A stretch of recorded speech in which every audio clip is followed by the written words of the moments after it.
Zee 24 तास एक पाऊल पुढे. सतीश राजवाडे आणि अतुल कुलकर्णी यांच्यातली प्रेमाची गोष्ट आता चांगलीच आणखीन बहारदार फुलू लागली. दोघंही आहेत आपल्यासोबत, जाणून घेऊया.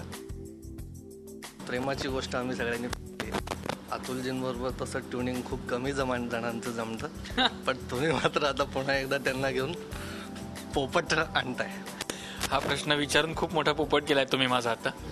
पण असं काही नाही आहे, कारण का ज्या व्यक्तींना अतुल कुलकर्णींबरोबर काम करायला मिळालं नाही आहे हे त्यांचं दुर्भाग्य असं मी म्हणेन, किंवा ज्या व्यक्तींना Atul Kulkarni as a person किंवा एक मित्र म्हणून मिळाला नाही किंवा समजून घेतलं नाही त्या लोकांनी, त्यांचं दुर्दैव मी समजेन. कारण का मला ह्या एका वर्षात जो मी आधी स्क्रीनवर अतुल कुलकर्णी नावाचा अभिनेता बघवतो, त्याच्या पलीकडे जाऊन अतुल कुलकर्णी नावाचा जो माणूस आहे तो समजला आहे. त्यामुळे त्याचं मित्र म्हणून तुमच्यावर जेवढं प्रेम आहे त्याच्यापेक्षा कैक पटीने त्याचं कामावर प्रेम आहे. त्यामुळे तुमच्या मैत्री खातर तो तुमच्यासाठी काम करणार नाही.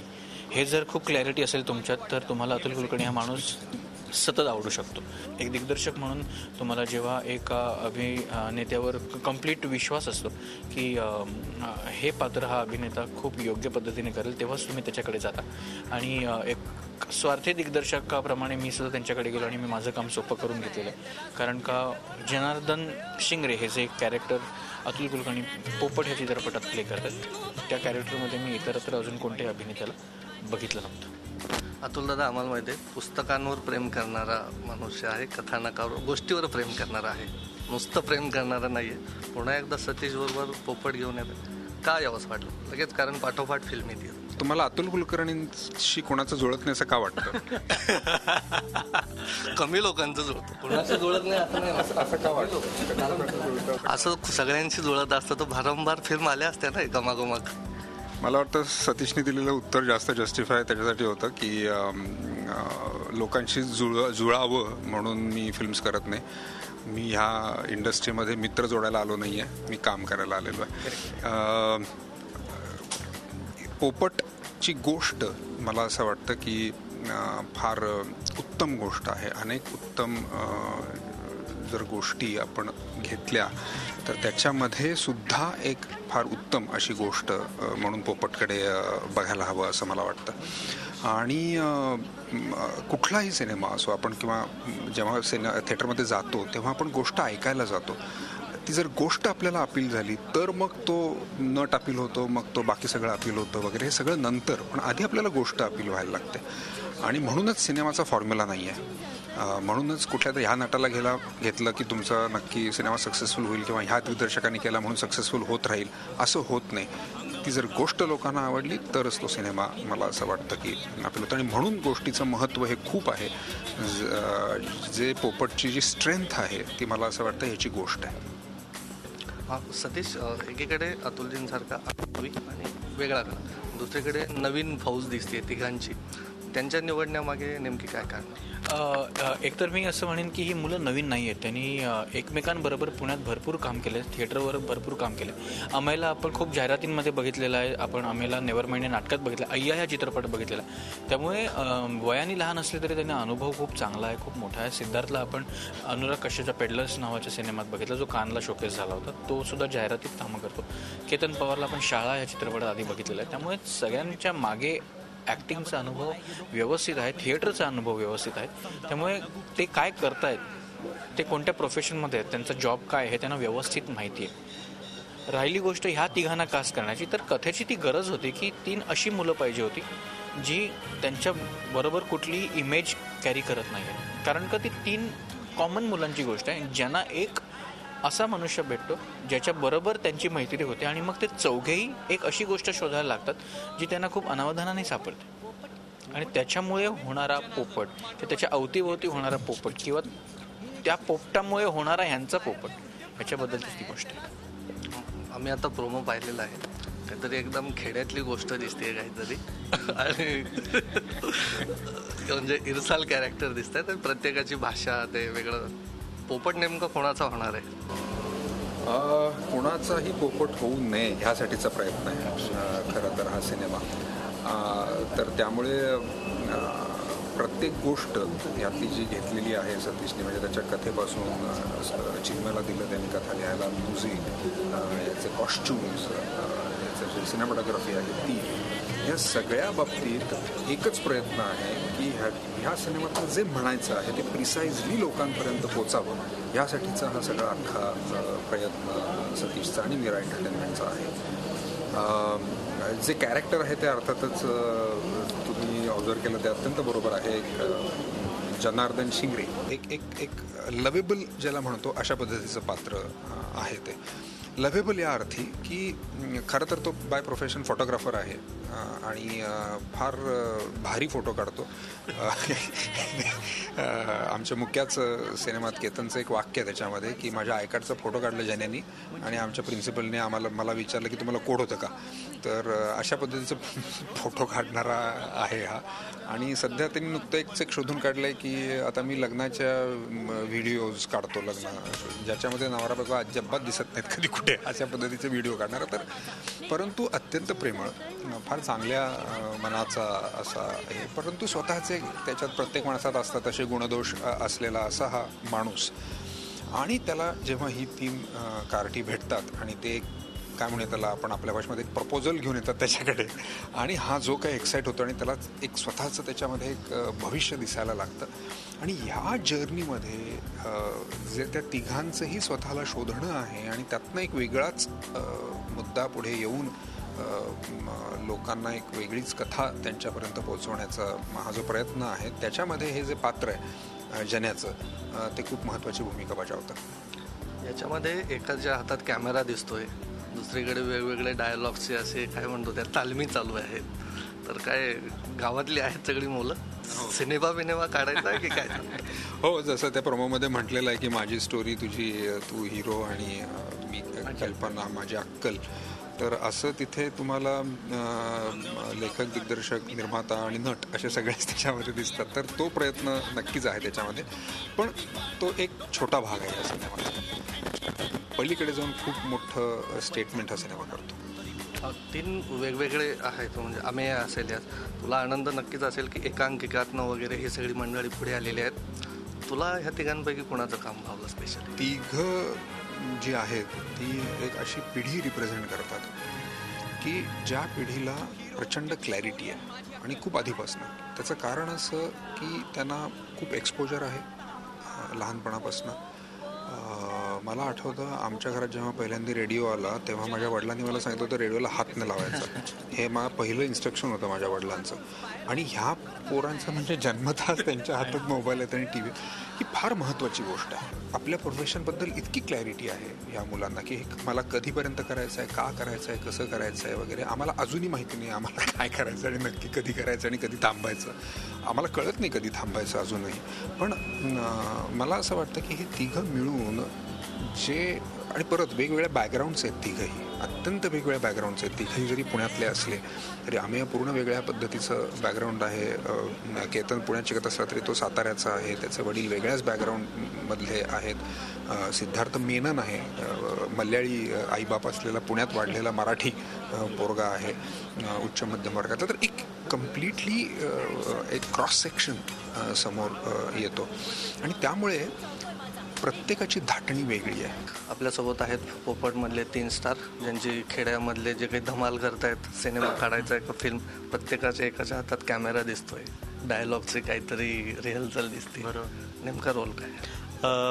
रघुनाथ हिवाळे नावाचा कॅरेक्टर आहे. गावात जे काही पुण्या मुंबईहून शूटिंगसाठी युनिट्स येतात तर त्यांच्या सिनेमात ज्युनियर आर्टिस्टचं काम करत असतो. म्हणजे एखादा बाजारातलं सीन असेल तर कोपऱ्यातनं आपल्याला फुलांची टोपली घेऊन जाताना दिसतो. नळावरचा सीन असेल तर तिकडे लांब बादली घेऊन उभा असलेला दिसतो. किंवा एस टीचा सीन असेल तर एस टीतनं उतरणारा एक प्रवासी म्हणून असतो. पण त्याला असं वाटत असतं की बाबा मी खूप काहीतरी ग्रेट करतोय आणि मला संधी मिळाली तर मी सॉलिड सुपरस्टार होऊन दाखवू शकतो. बाहेरले उद्योग करतो का नाही त्याला असं जेंटलमन राहावंच लागतंय.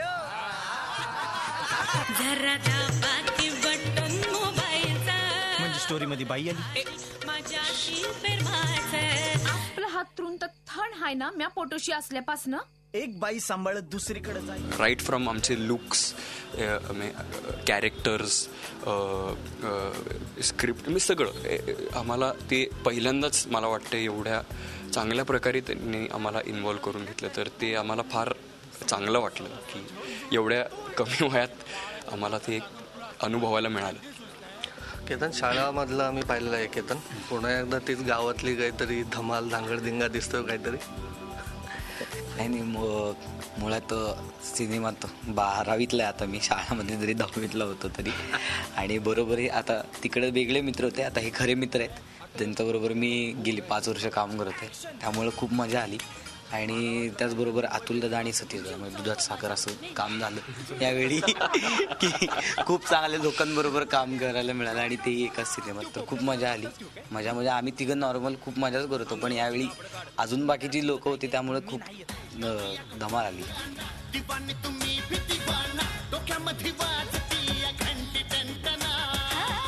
पोपट झाकून ठेवला. हल्ली काय झालं की शाळा असेल किंवा काय असेल, तुझ्या कानाखाली वाजवायचा सीन नक्की असतोय.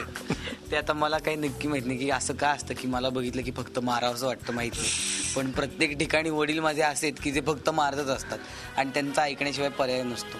त्यामुळे बहुतेक ते झालेले की ते फक्त वडील नाही, ह्या दोघांनी पण मला खूप तशी चांगलेच वटणीवर आणलं. म्हणजे वटणीवर आणलं म्हणण्यापेक्षा खूप बिघडलेला होतो किंवा बिघडवलं यांनी असं म्हणलं तरी चालेल की सतत त्यांच्याबरोबर राहून आता बऱ्याच गोष्टी शिकायला मिळाल्यात, चांगल्या वाईट असतील ते पण मिळाल्या त्यांच्यामुळे. जो माणूस बाहेरले उद्योग करतो का नाही त्याला असं जेंटलमन राहावंच लागतंय. हा आमचा ज्युनियर आहे, म्हणजे कॉलेजमध्ये हा सर्वात सिनियर आहे, मग मी आणि मग केतन. तर रॅगिंग वगैरे केलं? हां, म्हणजे ते नाही कॉलेजमध्ये नाही पण सेटवर केलेलं आहे मी, असं सांगायला हरकत नाही, फिल्ममध्ये सुद्धा. तर ते एक रिलेशनशिप आधी होतं की ज्युनियर सिनियर, आणि मग तोही सिनियर झाला त्यामुळे तो आमच्यात आला.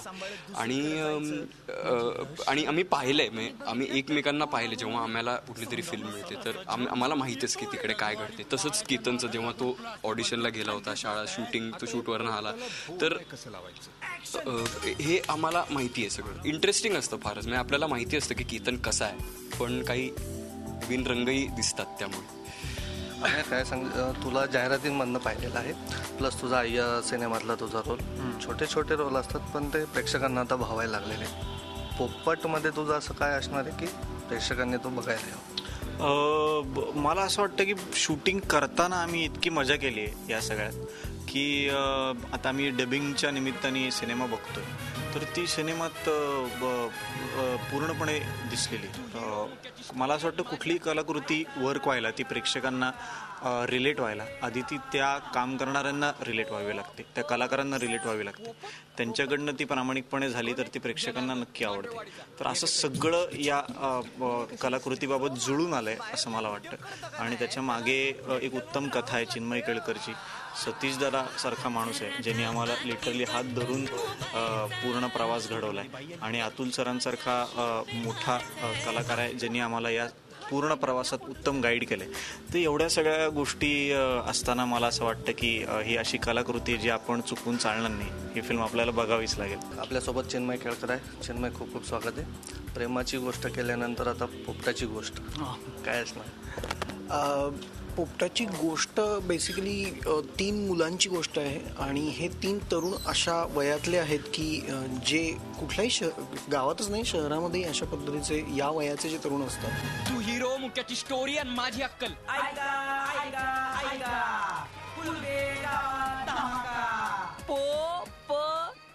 पोपट पोपट पोपट कोण आहे? जनार्दन, मांडवेवाडीचा. एक नक्की की जेव्हा सतीशनी मला ही गोष्ट दिली, प्रेमाची गोष्ट संपता तेव्हा मला गोष्ट फार आवडली होती. किंबहुना प्रेमाची गोष्टपेक्षा जास्त मला ही गोष्ट आवडली होती, कारण प्रेमाची गोष्ट जी गोष्ट सतीशचीच होती. पण मला त्याच वेळेला पोटात गोळा आला, कारण एकतर मी अत्यंत शहरी मुलगा आहे, मी गाव फार क्वचित पाहिलं आहे. संवाद लिहिताना खूप अवघड गेलं आहे ही फिल्म लिहिताना. प्रेमाची गोष्ट त्या मनाने सोपं होतं काम, कारण माझ्या आजूबाजूला अशी माणसं आहेत, पण ही माणसं माझ्या आजूबाजूला आहेतच असं नाही, किंवा अशी ही बॅकग्राऊंड असणारी माणसं माझ्या आजूबाजूला नाही. त्यामुळे मला नक्की अवघड गेलं आहे. केतनची एक तक्रार आहे की त्याला शाळामध्ये पण त्याच्या कानाखाली मारतात. आता इथं पण आपण दोस्त सटासट काहीतरी चाललंय. दिग्दर्शक म्हणा, लेखक मंडळी असं का त्याच्यावर अन्याय करत? नाही, एक तर काय की जेव्हा कथा दिली होती सतीशनी मला, तेव्हा त्यात ते मुकुंदाचं जे कॅरेक्टर होतं जे केतन करतो आहे, त्या कॅरेक्टरमध्येच जेवढे काही रंग होते त्यात हा एक रंग होता की मार खाणे. आणि तो अत्यंत वल्नरेबल आणि अतिशय एका अर्थाने बिचारा मुलगा असतो आणि त्याच्याकडे काहीतरी भयंकर स्पार्क आहे, पण तो स्पार्क त्यालाच मगाशी मी म्हटलं तसं ओळखता आलेलं नाही आहे. तर त्यामुळे तो मार खातोय फक्त असं. तर त्यावेळेपर्यंत केतन काम करेल हे अर्थातच नक्की नव्हतं. आणि मी सतीशला अगदी आग्रहाने म्हटलं होतं की मी आत्ता हा विचार करतच नाही की कोण काम करत आहे, कारण मग त्या सगळ्या गोष्टी हळूहळू बांधल्या जायला लागतात की. आणि ही तिन्ही मुलं माझे मित्र आहेत आणि ही तिघांनाही मी पुण्यात असल्यापासून पाहतो आहे. त्यामुळे मला हे जर आधी माहिती असतं तर कदाचित स्क्रिप्ट वेगळं झालं असतं. मग इथे जे आत्ता आहे ते स्क्रिप्ट नसतं. आता मी जे स्क्रिप्ट लिहिले आहे त्याच्यात हे तिघं जण बसले आहेत, ते सतीशनी घेतलेला निर्णय आहे तो, आणि तो परफेक्ट झाला आहे. आणि त्यांनी तिघांनी ते जे रंग स्क्रिप्टमध्ये आहेत ते स्वतःवरती स्वतःला लावून घेतले. त्यामुळे आता ते सगळंच एकमेकाला जुळून आलंय असं वाटतंय. पण असं काही डोक्यात नव्हतं अर्थातच त्यामुळे की केतनला असंच द्यायचंय किंवा केतन आहे म्हणून आपण असं करूया. ते होतं आणि तिथे केतनला घेतलं. अगदी शेवटचा प्रश्न की एवढे तुझे छान मित्र आहेत, तिघ कलाकार म्हणून अतुल दादा आहे स्वतः, सतीश राजवाडे दिग्दर्शक आहे, आपणही एक अभिनयाची इनिंग या सिनेमात खेळावी असं नाही वाटलं? नाही, कारण मी गेले काही वर्ष जो काही अनुभव मी घेतो आहे, वेगवेगळ्या पद्धतीचा अभिनय मी केला आहे, मी असिस्ट केलं आहे, मी लिखाण करतो आता, तर मी अगदी या निर्णयाला पक्का पोचलो आहे की एका वेळी मी एकच काम करू शकतो. मी लेखन करताना लेखनच करू शकतो, अभिनय करताना अभिनयच करू शकतो. पण म्हणजे याचा अर्थ असाही नाही की मी लेखन झाल्यानंतर स्क्रिप्ट सतीशकडे सोपवल्यानंतर मी काम करू शकलो नसतो का, तर करू शकलो असतो. पण मला असं वाटलं नाही की माझा ह्याच्यामध्ये कुठे मी बसतोय. तर हे तिघही ज्या वयाचे आहेत त्याच्यापेक्षा मी मोठा आहे जरी दिसत नसलो तरी. त्यामुळे मला नाही वाटत त्या वयाची आणि त्या तरुण मुलांची वल्नरेबिलिटी आणि सेन्सिबिलिटी मी नक्की पकडू शकलो असतो ॲक्टर म्हणून.